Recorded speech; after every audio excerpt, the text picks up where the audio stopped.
Oke, selamat datang kembali di pembahasan mendalam kita.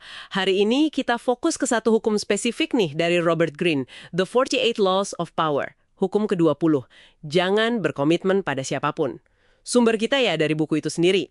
Misi kita mau kupas tuntas kenapa sih sikap jaga jarak ini, bisa jadi kunci kekuasaan. Yuk kita mulai. Intinya itu gimana independensi jadi nggak terikat pada satu pihak itu bisa bantu Anda jaga otonomi sama kendali.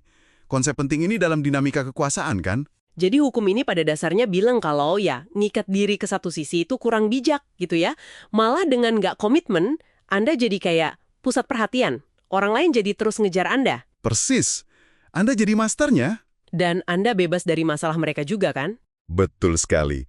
Kuncinya ya di jarak itu. Jarak emosional, jarak politik. Coba bayangin deh, ada dua pihak lagi berantem nih. Kalau Anda nggak mihak, Anda punya posisi buat ngendaliin situasi. Malah bisa jadi, ya ngadu domba mereka buat untung Anda sendiri. Kayak di fabel-fabel gitu. Begitu Anda komit, ya ubah, inisiatifnya hilang. Kendalinya lepas. Oke. Ini kedengarannya agak licin ya.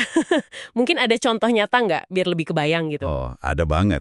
Contoh paling terkenal ya Ratu Elizabeth I dari Inggris. Itu klasik banget. Bertahun-tahun kan dia ditekan terus. Ditekan buat nikah ya, harus ada pewaris gitu kan? Pewaris. Iya, betul. Dari mana-mana tekanannya. Bangsawan Inggris kayak Dudley, Essex, terus negara Eropa lain, Prancis, Spanyol, semua pengen nikahin dia buat aliansi. Nah, itu dia, kandidatnya banyak banget. Tekanannya pasti luar biasa. Banget. Nikah zaman itu kan bukan cuma urusan pribadi ya. Politik banget. Alat aliansi. Kemana dia berpihak, itu nentuin nasib Inggris. Tapi justru di situ pinternya Elizabeth. Dia nggak milih satu pun kan? Dia malah kayak mainin semua pihak. Iya, dia goda semua, kasih harapan. Tapi ya, nggak pernah beneran ngikat diri. Prospek pernikahan itu malah jadi alat diplomasi dia. Wah, jadi senjatanya dia ya? Persis. Yang menarik tuh, gimana dia ubah penundaan itu jadi alat diplomasi yang aktif. Dia nggak pasif nunggu, tapi aktif ngelola harapan semua pihak. Jadinya, dia hindari jebakan. Nggak kehilangan kuasa ke suami, nggak kejebak perang yang nggak perlu. Dia pegang terus tahtanya, dengan citra yang misterius, diinginkan, jago banget main tarik ulurnya. Keren banget sih strateginya. Tapi ada juga kan contoh yang lebih modern, kayak Henry Kissinger pas pemilu AS 1968 itu.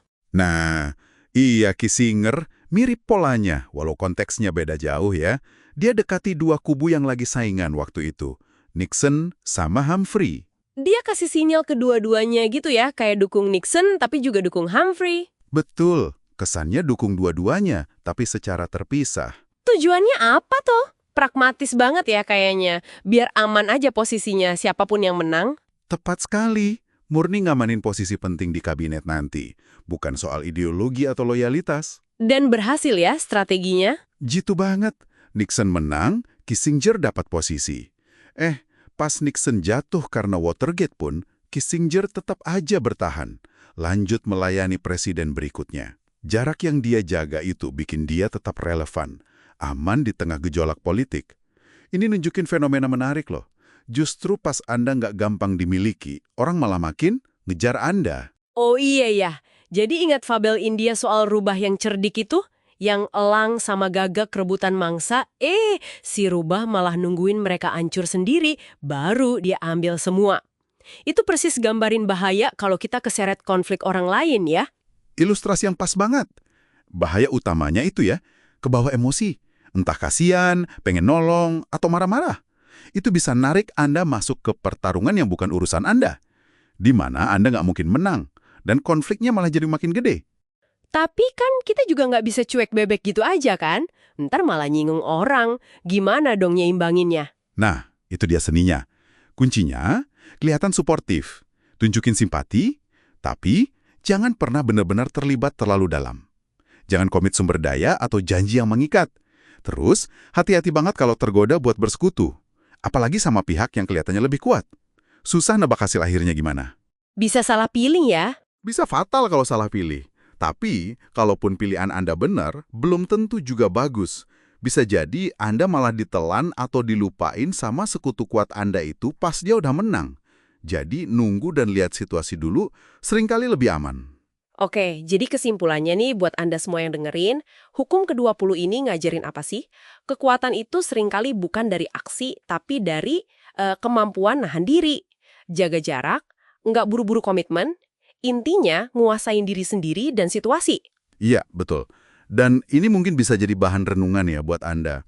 Coba pikirin deh, di area mana dalam hidup Anda, mungkin di kerjaan atau hubungan pribadi, nahan komitmen sebentar aja, itu bisa ngasih keuntungan strategis. Atau bikin Anda lihat situasi lebih jernih. Terus, gimana caranya menerapkan prinsip nggak komitmen ini secara efektif? Tanpa kelihatan kayak orang pelin-pelan atau nggak bisa dipegang omongannya.